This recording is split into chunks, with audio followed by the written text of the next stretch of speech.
اعوذ باللہ من الشیطان الرجیم بسم اللہ الرحمن الرحیم فلولا کانت قریۃ آمنت فنفعها ایمانها، تو کیوں نہ ہوئی کوئی بستی کہ جو ایمان لاتی اور اسے اس کے ایمان نے نفع پہنچایا ہوتا، الا قوم یونس، سوائے ایک قوم یونس کے۔ حضرت یونس علیہ السلام کو بھیجا گیا تھا نینوا کی طرف، وہاں انہوں نے دعوت دی، معاملہ وہی ہوا جو تمام رسولوں کے ساتھ ہوا ہے، قوم نے انکار کیا، سرکشی پر اڑے رہے، پھر یہ خبر دے کر اور چلے گئے کہ اب 3 دن کے اندر اندر تم پر عذاب آ جائے گا۔ محسوس ایسا ہوتا ہے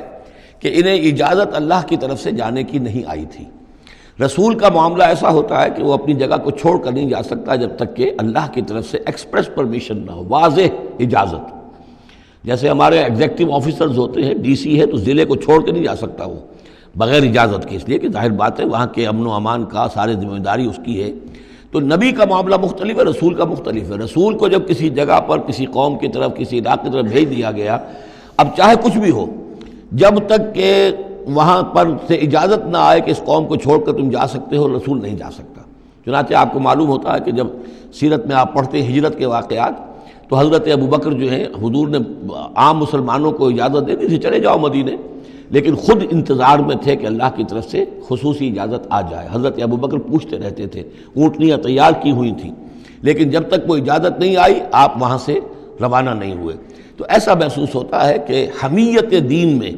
کچھ بہت زیادہ جوش آیا حضرت یونس علیہ السلام کے۔ بہرحال حمیت دینی اور اللہ کی غیرت جو ہے وہ اچھی شے ہے، لیکن وہ جوش کے اندر بس صرف یہ ان سے نظر انداز ہو گیا معاملہ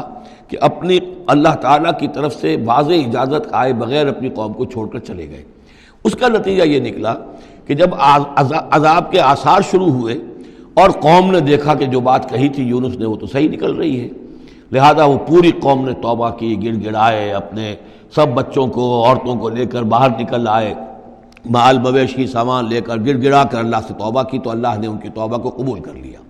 حالانکہ عذاب کے آثار شروع ہونے کے بعد توبہ قبول نہیں ہوتی، لیکن ایک استثناء ہے، چونکہ جو رسول بھیجے گئے تھے ان رسول کی طرف سے ذرا جلدی ہو گئی اور اجازت کے بغیر وہ اپنی قوم کو چھوڑ کر چلے گئے، لہذا اس جو بھی ڈیبٹ ہوا ہے رسول کے کھاتے میں اس کا کریڈٹ ہو گیا ہے اس قوم کو، اور اس کے لیے ایک استثناء قائم ہو گئی ہے پوری تاریخ کے اندر کہ وہ عذاب کے آثار آنے کے باوجود پھر انہوں نے توبہ کی اور اللہ نے ان کی توبہ کچھ عرصے کے لیے قبول کر لی، عذاب کو ٹال دیا۔ فلولا کانت قریۃ آمنت فنفعها ایمانها الا قوم یونس، تو کیوں نہ ہوئی کوئی بستی کو جو ایمان لے آتی، یعنی عذاب کے آثار شروع ہونے کے بعد اور پھر اسے اس کا ایمان لانا مفید ہوتا، سوائے قوم یونس کے۔ لما آمنوا، جب وہ ایمان لے آئی قوم، کشفنا عنہم عذاب الخزي فی الحیات الدنیا، ہم نے کھول دیا ان سے، ہٹا دیا ان سے دنیا کی زندگی میں وہ رسوا کن عذاب، ومتعناہم الی حین، اور ایک وقت معین کے لیے ہم نے انہیں اور مہلت دے دی، ایک فریش لیز آف ایگزسٹنس ان کو عطا کر دیا۔ وَلَوْ شَاءَ رَبُّكَ لَآمَنَ مَنْ فِي الْأَرْضِ كُلُّهُمْ جَمِيعًا، اور اگر آپ کا رب چاہتا ہے نبی صلی اللہ علیہ وسلم تو جو بھی زمین میں ہے سب کے سب ایمان لے آتے۔ یہ باتیں سورہ انعام میں بہت یعنی شد و مت کے ساتھ آ چکی ہیں، وہ ذروہ سلام ہے اس موضوع کا کہ آپ کے دل میں کتنی بھی خواہش ہو کہ یہ سب لوگ ایمان لے آئیں، لیکن یہ کہ اللہ تعالیٰ نے تو ضابطہ رکھا ہوا، جو طالب حق ہوگا اسے حق ملے گا، جو طالب ہدایت ہوگا اسے ہدایت ملے گی، جو ضد پر، ہٹ درمی پر، تعصب پر اور کسی ضد میں آ گیا ہے اسے اللہ تعالیٰ ہدایت نہیں دے گا۔ اگر جبراً اللہ نے ہدایت دینی ہوتی تو دنیا میں کوئی بھی کافر نہ ہوتا، سب کے سب مومن ہوتے، متقی ہوتے۔ آخر اللہ کے فرشتے کتنے ہیں؟ سب مومن ہیں، متقی ہیں، پاک ہیں، صاف ہیں، کہیں کوئی غلطی نہیں، معصیت نہیں، کہیں لا یعصون اللہ ما امرہم ویفعلون ما یؤمرون، وہ جو بھی کچھ انہیں حکم ہوتا ہے بجا لاتے ہیں اللہ تعالیٰ کے احکام، کسی حکم کی نافرمانی نہیں کرتے۔ انسانوں کو پیدا کیا ہے امتحان کے لیے، خلق الموت والحیات لیبلوکم ایکم احسن عملا، لہذا آپ اس معاملے میں بس اپنا فرض ادا کریں، باقی کون ایمان لا رہا ہے کون نہیں لا رہا وہ معاملہ ہم سے متعلق ہے۔ وَلَوْ شَاءَ رَبُّكَ لَآمَنَ مَنْ فِي الْأَرْضِ كُلُّهُمْ جَمِيعًا، اگر اللہ چاہتا، آپ کا رب چاہتا تو یقیناً زمین میں جو ہیں سب کے سب ایمان لے آتے۔ أَفَأَنْتَ تُكْرِهُ النَّاسَ حَتَّى يَكُونُوا مُؤْمِنِينَ، تو کیا آپ لوگوں کو مجبور کر دیں گے کہ وہ ضرور ایمان لے آئیں؟ یعنی آپ اپنے آپ کو بھی ہلکان کر رہے ہیں، آپ نے دن رات ایک کیا ہوا ہے، آپ ہر وقت اس جد و جہد میں ہیں، پھر آپ کو یہ بھی اندیشہ رہتا ہے کہ کہیں میری طرف سے کوئی کوتاہی تو نہیں ہو رہی ہے، جیسے کہ سورہ اعراف کے اندر فَلَا تَكُنْ فِي صَدْرِكَ حَرَجٌ، آپ کے دل کے اندر یہ تنگی نہیں ہونی چاہیے، آپ اپنا فرض ادا کر کے اپنے آپ کو سبکدوش سمجھیے۔ وما کان لنفس ان تؤمن الا باذن اللہ، اور کسی جان کے لیے ممکن ہی نہیں ہے، کسی انسان کے لیے کہ وہ ایمان لائے مگر اللہ کے اذن سے۔ وَيَجْعَلُ الرِّجْسَ عَلَى الَّذِينَ لَا يَعْقِلُونَ، اور جو عقل سے کام نہیں لیتے اللہ تعالیٰ ان کے اوپر تو گندگی مسلط کر دیتا ہے۔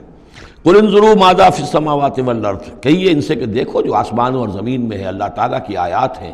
آسمان میں بھی ہیں زمین میں بھی ہیں۔ وَمَا تُغْنِ الْآيَاتُ وَالنُّذُرُ عَنْ قَوْمٍ لَا يُؤْمِنُونَ، لیکن یہ ساری آیات کام نہیں آتی، اور یہ ساری انذار اور ڈر سنانا اور جو بھی دعوت و تبلیغ ہے وہ ان لوگوں کے لیے جو ایمان نہیں لانا چاہتے مفید نہیں ہے۔ فَهَلْ يَنتَظِرُونَ إِلَّا مِثْلَ أَيَّامِ الَّذِينَ خَلَوْا مِن قَبْلُ، یہ لفظ ایام آگے ایام اللہ، تو کیا یہ منتظر ہیں اسی طرح کے دنوں کے جیسے کہ دن اس سے پہلے آئے ہیں؟ قُلْ فَانتَظِرُوا، وہ دن جو آیا تھا قوم نوح پر، اور وہ دن جو آیا قوم ہود پر اور قوم صالح پر، فَهَلْ يَنتَظِرُونَ إِلَّا مِثْلَ أَيَّامِ الَّذِينَ خَلَوْا مِن قَبْلِهِمْ، تو کیا یہ اسی طرح کے دنوں کا انتظار کر رہے ہیں، اسی طرح کا دن ان پر بھی آ جائے جیسا کہ ان پر آیا تھا جو ان سے پہلے تھے؟ قُلْ فَانتَظِرُوا إِنِّي مَعَكُم مِّنَ الْمُنتَظِرِينَ، تو کہہ دیجئے کہ اچھا انتظار کرو، میں بھی تمہارے ساتھ انتظار کر رہا ہوں۔ ثُمَّ نُنَجِّي رُسُلَنَا وَالَّذِينَ آمَنُوا، پھر ہم نجات دیتے رہے ہیں اپنے رسولوں کو اور اہل ایمان کو۔ كَذَلِكَ حقاً علینا ننجی المومنین، بالکل اسی طرح ہمارے اوپر حق ہے، واجب ہے کہ ہم اہل ایمان کو نجات دیں۔ حضرت نوح کے ساتھ جو ایمان لائے وہ ان کے ساتھ کشتی میں بچا لیے گئے، حضرت ہود پر جو لوگ ایمان لائے ان کو بچا لیا گیا، حضرت صالح پر جو ایمان لے آئے وہ ان کو بچا لیے گئے، اور عمورہ اور صدوم کی بستیوں میں سے کوئی ایک بھی نہیں نکلا ایسا خوشبخت کہ جو وہاں سے اپنی نجات کا سامان حاصل کرتا، سوائے حضرت لوط اپنی دونوں بیٹیوں کو لے کر نکلے ہیں، ایک متنفس بھی نہیں تھا وہاں، ان کی اپنی بیوی بھی پیچھے رہ گئی ہے۔ قُلْ يَا أَيُّهَا النَّاسُ إِن كُنتُمْ فِي شَكٍّ مِّن دِينِي، اب یہ بڑا ایک فیصلہ کن سا انداز خطاب ہے یہاں، کہہ دیجئے اے نبی، اے لوگو، إِن كُنتُمْ فِي شَكٍّ مِّن دِينِي، اگر تمہیں میرے دین کے بارے میں کوئی شک ہے، یعنی تم مجھ پر دباؤ ڈال رہے ہو کہ میں تمہارے دین کی پیروی کروں، تو تمہیں کچھ شک ہے شاید میرے بارے میں کہ میں اپنے دین پر پوری طرح جازم نہیں ہوں، پوری طرح قائم نہیں ہوں، شاید مجھے اس کے اوپر پورا وثوق حاصل نہیں ہے، یہ جو تم محنت کر رہے ہو، مجھے جو ہے مجھ پر دباؤ پریشرائز کر رہے ہو مجھے۔ قُلْ يَا أَيُّهَا النَّاسُ إِن كُنتُمْ فِي شَكٍّ مِّن دِينِي فَلَا أَعْبُدُ الَّذِينَ تَعْبُدُونَ مِن دُونِ اللَّهِ، تو میں ہرگز نہیں پوجنے والا ان کو جن کو تم پوجتے ہو اللہ کے سوا۔ وَلَٰكِنْ أَعْبُدُ اللَّهَ الَّذِي يَتَوَفَّاكُمْ، بلکہ میں تو پوجوں گا اور پرستش کروں گا اسی اللہ کی جو تمہیں قبض کرے گا۔ وَأُمِرْتُ أَنْ أَكُونَ مِنَ الْمُؤْمِنِينَ، اور مجھے حکم ہوا ہے کہ میں ایمان لانے والوں میں سے ہو جاؤں۔ وَأَنْ أَقِمْ وَجْهَكَ لِلدِّينِ حَنِيفًا، اور اے نبی آپ تو اپنے چہرے کو سیدھا رکھیے دین حنیف کی طرف،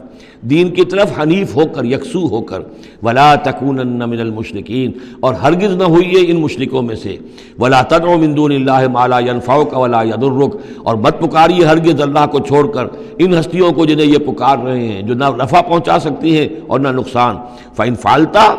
اور اگر بالفرض آپ نے ایسا کیا، فَإِنَّكَ إِذًا مِّنَ الظَّالِمِينَ، تو پھر آپ بھی ظالموں میں سے ہو جائیں گے۔ وَإِن يَمْسَسْكَ اللَّهُ بِضُرٍّ فَلَا كَاشِفَ لَهُ إِلَّا هُوَ، اور اگر اللہ تعالیٰ آپ کو کوئی ضرر پہنچائے، تکلیف پہنچائے، تو کوئی نہیں ہے اس کا کھولنے والا، دور کرنے والا سوائے اس کے۔ وَإِن يُرِدْكَ بِخَيْرٍ، اور اگر وہ ارادہ کر لے آپ کے ساتھ بھلائی کا، خیر کا، اچھائی کا، فَلَا رَادَّ لِفَضْلِهِ، تو اس کے فضل کو لوٹانے والا کوئی نہیں جو آڑ بن جائے، روک بن جائے، رکاوٹ بن جائے اس کے فضل کے راستے میں۔ يُصِيبُ بِهِ مَن يَشَاءُ مِنْ عِبَادِهِ،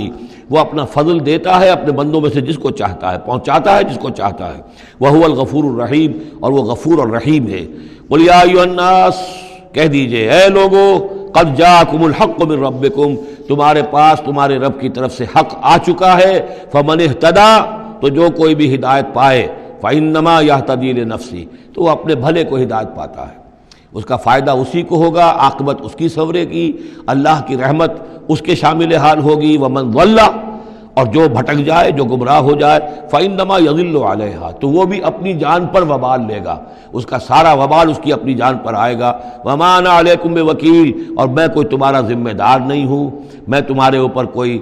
داروغہ بنایا نہیں گیا ہوں، میں تمہارے بارے میں مسئول نہیں ہوں، اللہ کے ہاں مجھ سے تمہارے بارے میں باس پرس نہیں ہوگی۔ وَلَا تُسْأَلُ عَنْ أَصْحَابِ الْجَحِيمِ، آپ سے نہیں پوچھا جائے گا جہنمیوں کے بارے میں۔ وَاتَّبِعْ مَا يُوحَىٰ إِلَيْكَ، اور اے نبی آپ پیروی کرتے جائیے اس کی کہ جو آپ کی طرف وحی کیا جا رہا ہے۔ وَاصْبِرْ، اور صبر کیجئے، جمے رہیے، ڈٹے رہیے، ان کے دباؤ کو برداشت کیجئے۔ حتیٰ یحکم اللہ، یہاں تک کہ اللہ تعالیٰ فیصلہ سنا دے۔ وَهُوَ خَيْرُ الْحَاكِمِينَ، اور یقیناً وہ بہترین فیصلہ کرنے والا ہے۔ صدق اللہ العظیم۔